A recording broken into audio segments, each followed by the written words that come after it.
The Philippine Nurses Association of Nevada now brings you FILIPINARS, news and features about the Filipino-American nursing community and beyond. And now, here's your host, Doris Bauer.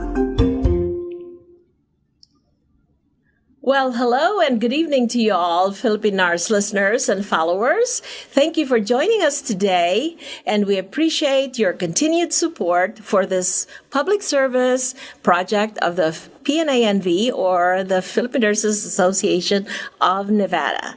And of course, we would not be here without the support of our beloved PHLV Radio.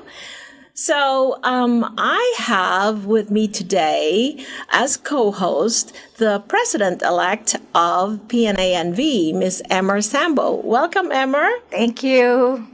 Thank you. Thank you for joining us today. And Emer, later towards the end of this broadcast, we'll have a special announcement on the what do you call this? The new upcoming event of the PNANV, which is our gala, and it will be held actually during Nurses Week. So looking forward to that, Emer. Thank you. All right. So as we all know, nursing is an art of caring for people. But in our current world today, we are looking at how to save money, how to make good financial decisions, but all at the same time, how we can maintain a comfortable lifestyle. So even if nursing involves caring for people, there is that component of care that relates to making sound business decisions. And we are going to explore that topic today with the help of two guests. They are, and please welcome, Ms. Franchesta Marbury and Dr. Nadine Bentis. Welcome, ladies. Thank you so much. Thank you. Thank you for being here. So I'm going to give a little bit of an introduction here.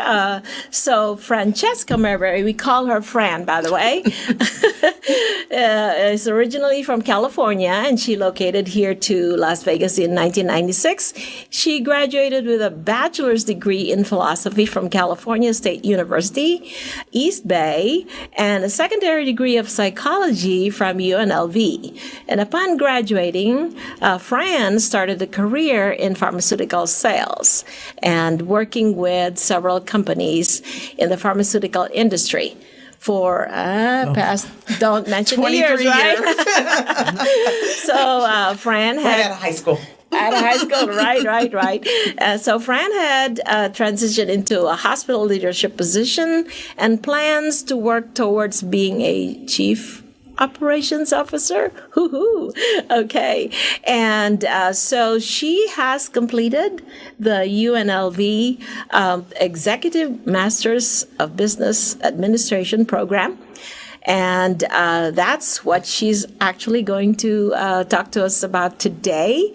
And she is also, what is this, boba tea shop? Can you tell us about that? There's so many things. So I am my role is the alumni ambassador of the Executive MBA program. And I'm excited to help the program. It's such a wonderful program. I want everybody to go through it. Awesome. But I also, through my learnings and the relationship of that program, I was exposed to boba through one of my colleagues in my cohort. So we call the cohorts the group within the Executive MBA. You're going through the program together. And we had a project on boba, and I had no clue. I was like, what is boba? She's like, let's do our food truck on boba. And I'm like, and I'm surprised because nobody has introduced me to boba, and I've worked in the hospital environment for a long time. And so she introduced me, and I become a fanatic. Like, I give up Starbucks. I am at every boba shop. I am like a tea connoisseur. And we do this project and we see the financials. And I'm already an entrepreneur. I own Massage Envies. And through this project, we're looking at the the profit margin because I'm business. Yeah. We're looking at the overhead costs. We're looking at like okay, and I'm looking and I'm going, Adina, we need to open a boba shop. And she's like, I would love to do it. And Adina's an executive. She works at Chase Bank. Yes. And I'm like, we're opening a boba shop, Adina. And we have opened a boba shop. Oh, my God. It's called Teaspoon Sutherland over there in Village Trail. Oh, right. And it's amazing. My neck of the woods, so let me come visit you. Exactly, right next to Chase Bank in the Albertsons and the McDonald's over there. Okay. Very good, very good. Well, thanks for that, Fran. You're welcome. And our other guest is Dr. Nadine Bentis. She is the executive director. She's the director of executive education of the Lee Business School of UNLV. So I know that she came from Southern California, but I don't know kind of much about her. So Dr. Bentis, could you tell us about yourself? Yes, thank you so much for having me. And I love to just say first, so honored to be here, just because my background, just to give you some little bit, is both my mother and father were nurses. They're both nurses that came here in the 1970s. They met at a LA County Medical Center, got married. So nursing has been part of my life for my entire life. So just thank you for all the hard work that you guys do being nurses. Just about myself, I have worked in higher education for over 20 years. Mm-hmm. Before coming to UNLV, I worked 15 years at the University of Southern California in Los Angeles, where I ran a Doctor of Education program in Global Executive, and I also ran a Master of Science Social Entrepreneurship. I came to UNLV in 2018, where I focused on entrepreneurship and helped students in the undergrad, major and minor, and anyone interested in entrepreneurship expand their knowledge base. But in 2021, I transitioned back to executive education, and now I'm the director of the executive education at the Lee Business School, which includes the EMBA program. But also we're trying to develop for the community programs that we feel the community needs in business. So we're actually trying to expand executive education and going to different sectors to ask them, what kind of training do you think you need, so we can build out for the community as well. All right. Awesome. Very, very good. Okay. So this is really interesting because, as nurses, we, are focused into patient care. But this is a good a topic that you have to discuss today. So, Dr. Bentis, or Nadine, if I might call you, can you tell us a little bit about the UNLV Lee School of Nursing? School of business school. Yeah, I'm into the nursing stuff. Can you see? So the Lee Business School at UNLV. So UNLV is the largest doctoral granting institution here in Southern Nevada. UNLV itself has over 30,000 students. The Lee Business School is one of the largest schools on campus. We have about 3,500 students, 3,500 undergrads, 500 graduate students, and over 7 graduate programs, including our executive MBA program. Okay. Also, since its inception, we have about 21,000 alumni from the Lee Business School around the world. Oh my goodness, that's awesome. So tell us a little bit about your MBA or executive MBA program. What would one expect to be in that program? So our executive MBA program, I'm so happy to have Fran here, who's an alum of the program, is an 18-month in-person executive-style Master's of Business Administration. We're designed for individuals who want to build and expand their leadership skills, also build their business acumen. A lot of our students don't actually have a formalized business degree. So in their undergrad, they studied everything from nursing to biology to engineering. But now they're in a career now that they have to learn business on themselves, and they want to formalize that knowledge. So we give them that skill set and build their business acumen. We also want individuals who want to build their network.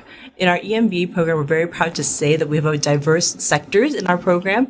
Actually, in this cohort currently running, the biggest sector is healthcare. We do have a nurse practitioner in it. We have 2 doctors and 2 who work in the pharmaceutical companies. So healthcare has always been a big part of our program as well. We also want to expand and create change makers in the field as well, and really create change in Southern Nevada. Oh, good. Well, Emer here is a nurse practitioner, so feel free to recruit. We are recruiting her.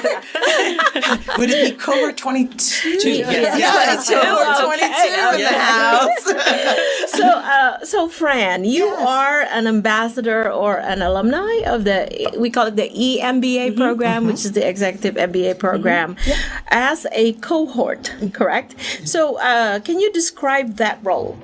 Yeah, so the alumni ambassador for the executive MBA program, it's usually graduate, and since I've graduated the program, and it's about having really a strong commitment to the program and wanting to ensure the success of the program.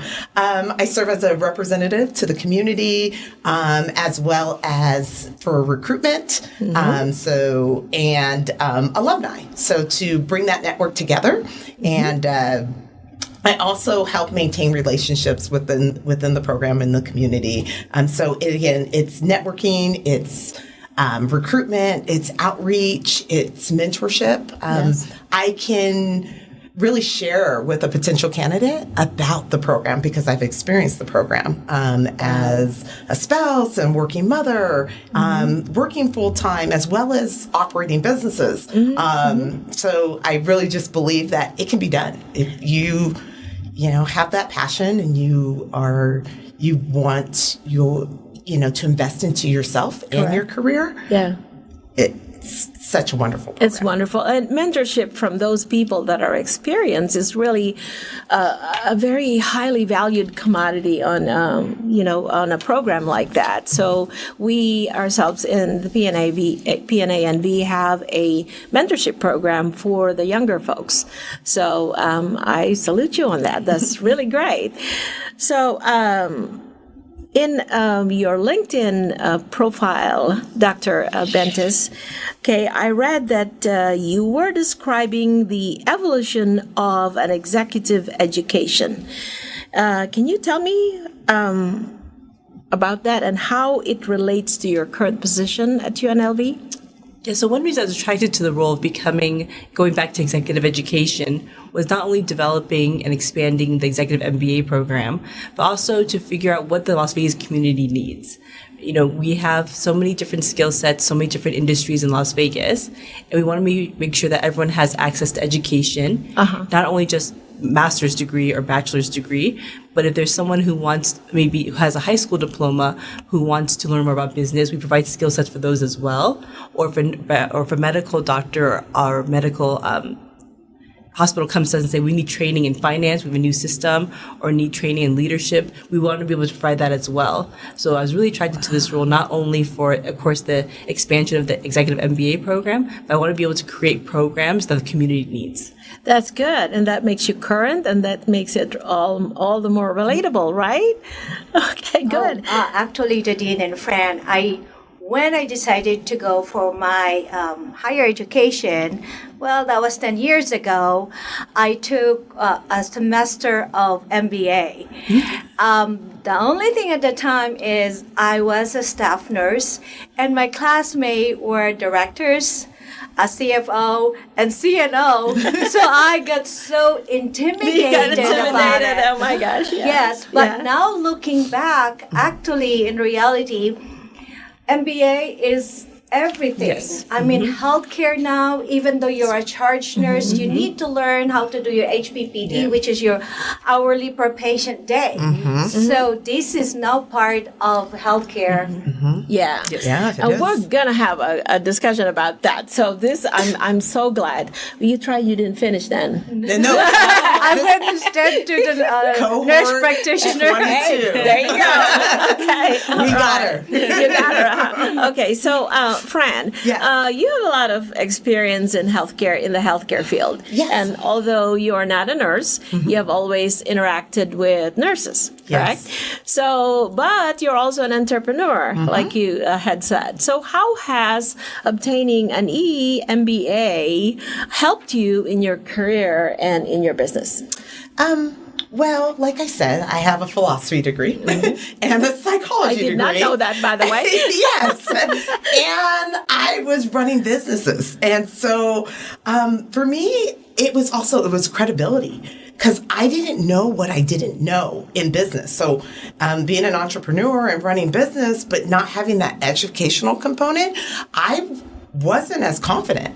And so for the credibility for me, and there was just so many things when I, went through the program like I thought I knew, but I didn't know. And I was able to apply. And what I love so much is I was able to apply my learnings consistently through that whole 18 months. Like my employees would be like, "Did you learn this in your class?" And I'm like, "Yeah, I did."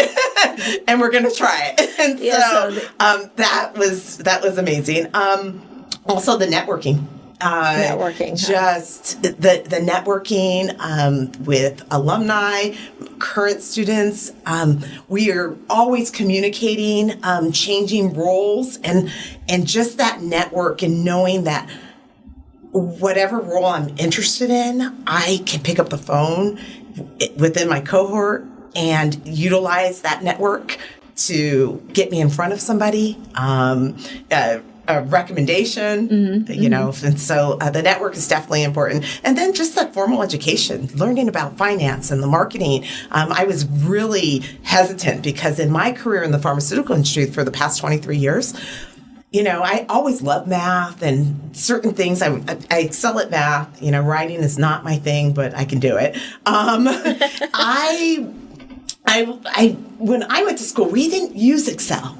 Yes. And so I was so worried. And, you know, I finished with a 4.0, you guys. And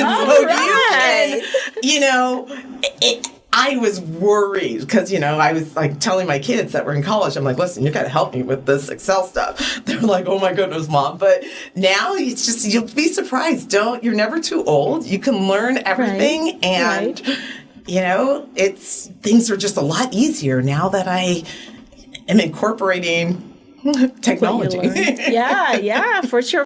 So you've mentioned like you have 19 cohorts. What are the fields of these people that are cohorts and people that help you mentor in your...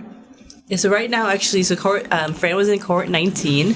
Currently in the program is 21, and we're recruiting for 22. So what I love about this program is we don't have representation in just one industry. We span across many different industries. That includes entrepreneurs, people who are in corporate jobs, in hospitality, in the healthcare industry, in the government, as well as so many different fields. So that's what we really enjoy about this program, because we always want to have a diverse cohort, not only male, female, but also in industry. So when you want to have that network and connect with someone in a different area than yourself, you know who you can contact in your cohort. So we're very purposeful in doing that. Awesome. Oh, that's great.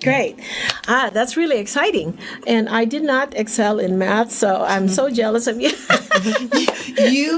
It's not going to be a problem. Oh, okay. Cohort 22. I'll come to you.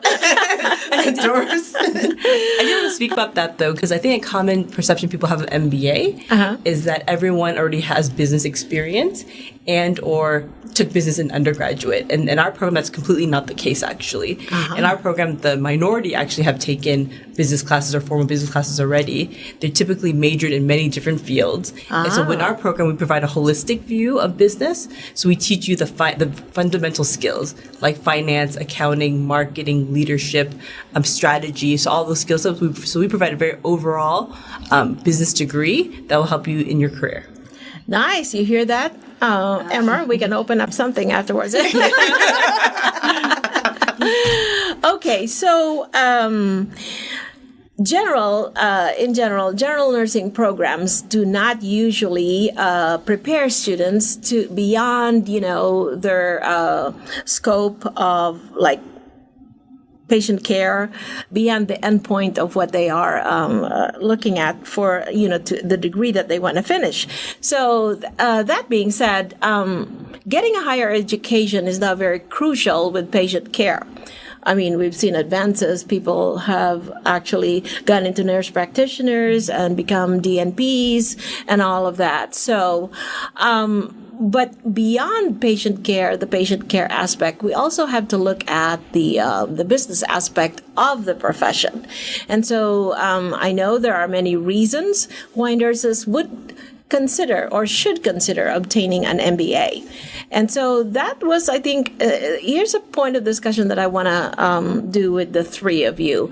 I'll mention some reasons why an MBA program is not necessary, but benefit. It would be a benefit. So let's have you all participate. So Let's see, and that goes for you too, Emer, because you are a nurse practitioner. Okay, so one of the reasons why an MBA is important, it says, is that MBA degrees would help nurses understand how business and finance relate to healthcare.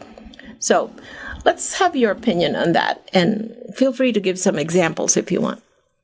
Who wants to start? So, as I said, in my area, I started my MBA, and I was the schooling that I did, I was intimidated because I was very low in the totem pole. I was just starting as a charge nurse, and my classmates was, wow, chief nursing officer and all that. But now I look back, actually, now, even though you are a nurse, not just a nurse, a floor nurse, a med-surg nurse, ICU, or a charge nurse, you need to know that there is an aspect financial why you are in the hospital. We used to be only caring, but we have to understand now that this is entrepreneurship kind of healthcare now. So it matters that you need to know finances regarding your bonus or regarding your pay, how many nurses should work on that day. So really, my dear co-nurses, it is really time to advance and enroll in the MBA program. What do you think about that, Fran or Dr. Bentis? I also think that in regards to nurses, they're also about your own development, right? So the people in our program are not only learning the skill set, but they're learning and growing as individuals. So they're also learning leadership skills. We try to cultivate that leadership from the beginning. We assess you on, where you think you are as a leader. And then when you graduate, we do an assessment at the end to see how you've grown as an individual as well. And also, we always want to tell people to think that no matter what your position, you're bringing in your own level of expertise. So maybe if you feel like you said in your program you were a little bit intimidated that you have your own skill set you are bringing that people are learning from you as well. So I also think that's really important to think about in our cohort. Yeah, that's good. So you would always think, in the healthcare profession, whether you're in the acute care or in the home care, it's like, okay, why did they change to this computer system? Why are we using this supplies instead of the other one that we're used to? So there is always a reasoning behind it, correct? Yep, finance. At the bottom line is finances, because we're looking into diminishing coverage or reimbursement, diminishing reimbursement from insurance companies and the rising costs of healthcare programs or procedures. We kind of sort of have to balance, right? Right. Okay, very good. So another reason is that with an MBA, nurses can become better leaders and decision makers. And that's what you alluded to. Dr. Bentis, do you have anything to say about that, Fran? Yeah, I think leaders and decision makers, you will become a better leader and decision makers. And probably because of, for me, from personal experience, it's just hearing different perspectives and learning and observing and working with people that are like, well, this is what I would do in a situation, and this is why. And from my experience, I was like, oh, I never really was pinging things off other people and hearing multiple and how they handled situations within, employee situations or financial and making decisions.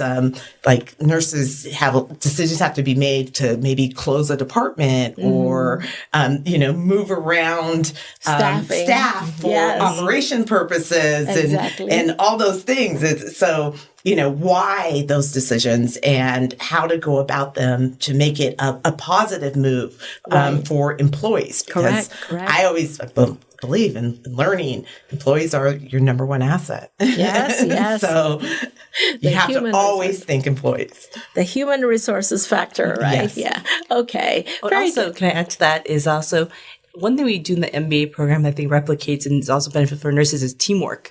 You know, and the MBA program, we're very purposeful that you replicate the business environment that's working in a team.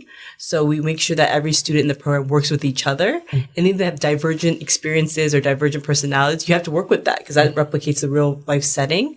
And also some skill sets also I think that would be beneficial that we teach in the programs also like negotiation. Like when you're negotiating your own, you know, contract, what, you know, giving you that confidence to have the negotiation skills and also conflict resolution, either with a patient, the doctor, with your own teammates, all those skill sets can be utilized in every day.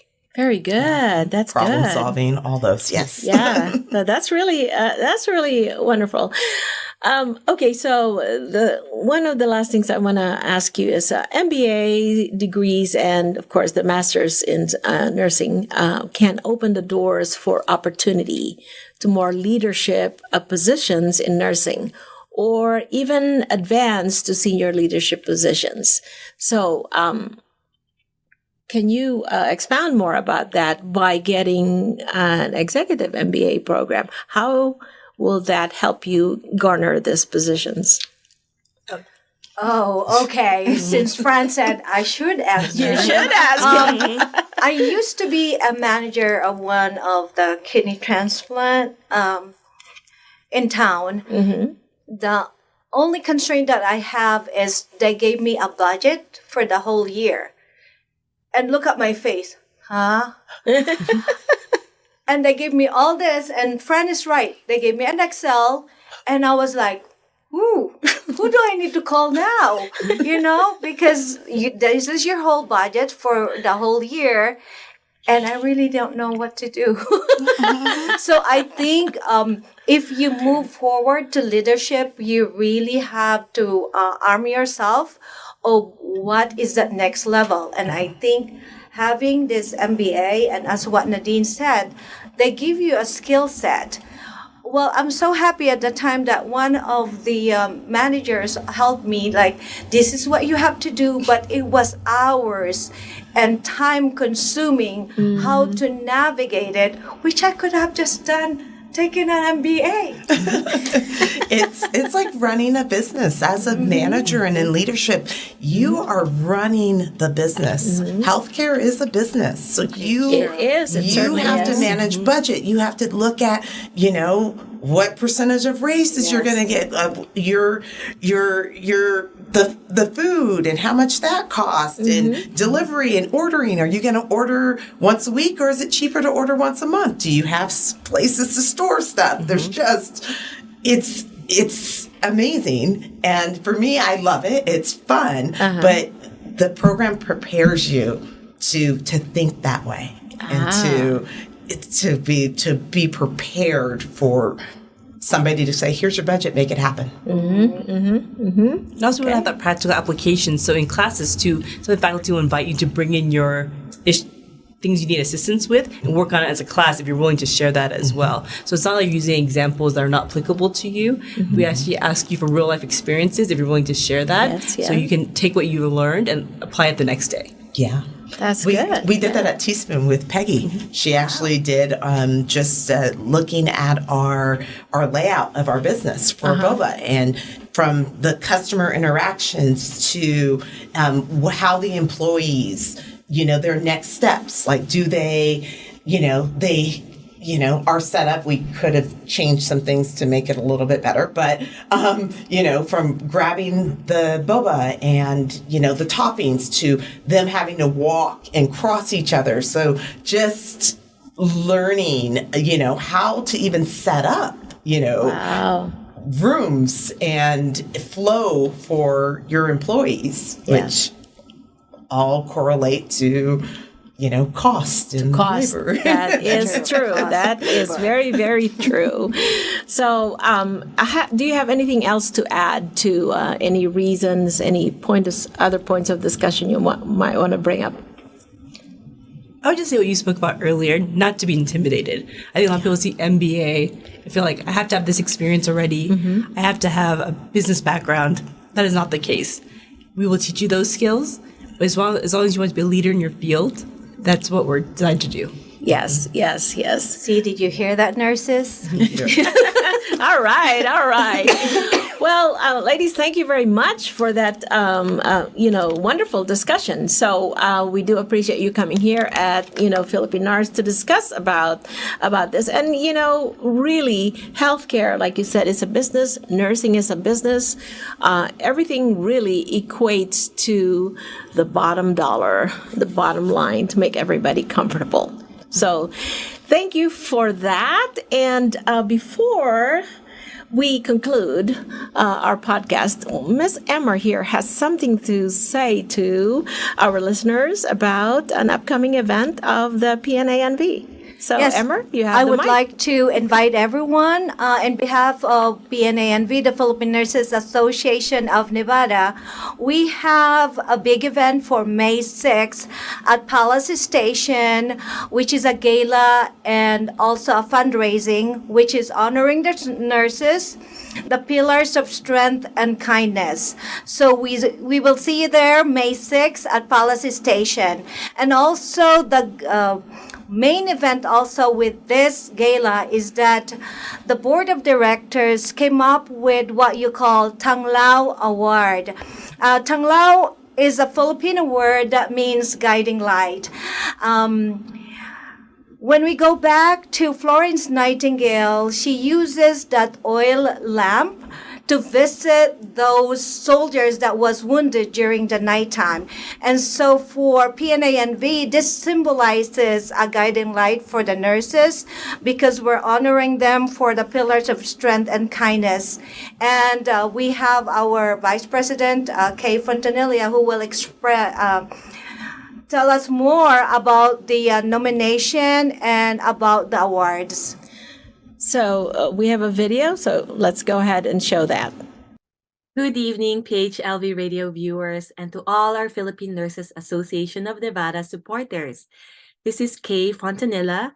I am the current Vice President for PNANV, and I'm here tonight to invite you to our annual gala and fundraising event happening this May 6, 2023 at the Palace Station Casino and Hotel. Please help us in recognizing our nurses who are labeled as the heart of healthcare, and I'm proud to say that they are the true leaders.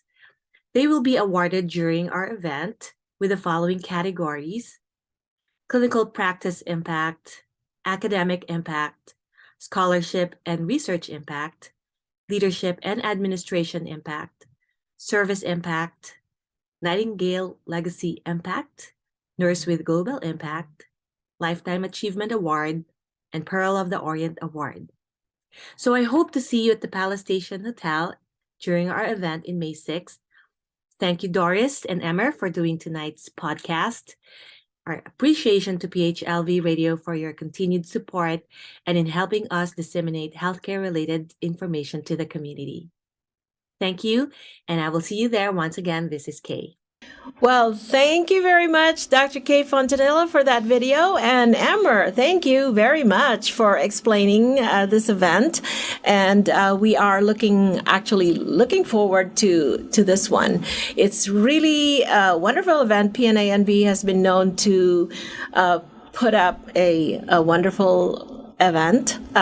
We have a live band, by the way. So, and tickets are kind of still available. Yes. So you can go to our website and look for that. And I know that Dr. Bentis and Ms. Fran over here are going to be over there. Come Very speak good. to us. So thank you so much, everybody. And Dr. Bentis and Fran, do you have any final messages or message to the nurses regarding your program? I would just say thank you for everything that you're doing. And if you have any questions, we'll be at this event, but also to think about how this can impact you not only today, tomorrow, but in the future as well. Yes, good. and we look forward to being at the event and celebrating all the nurses. Yes, very good. And Emer, any last words? All right, guys, see you there May 6th, gala and fundraising for the Philippine Nurses Association. It's my birthday, by the way. And Doris's birthday. Okay. Well, thank you very much, ladies. And so on behalf of FILIPINARS, I would like to thank all of you, Dr. Nadine Bentis, Ms. Franchesta Marbury, and Ms. Emer Sambo for coming to our program today. You did bring up some important points about getting executive masters and masters of business program and promoting your higher education. So thank you very much, Ms. Emer Sambo, for co-hosting today. And remember, the PNA&V Gala is our yearly fundraising to support the many activities of the PNA&V, including scholarships, educational seminars, and many community-related activities. So thank you very much for your continued support for FILIPINARS and for the PNA&V. We do appreciate you. Please take care of yourselves. Thank you for joining us tonight, and thank you for giving us the privilege of your time. This is Doris Bauer, your FILIPINARS host, signing off for now. The Philippine Nurses Association of Nevada has just brought you FILIPINARS, news and features about the Filipino American nursing community and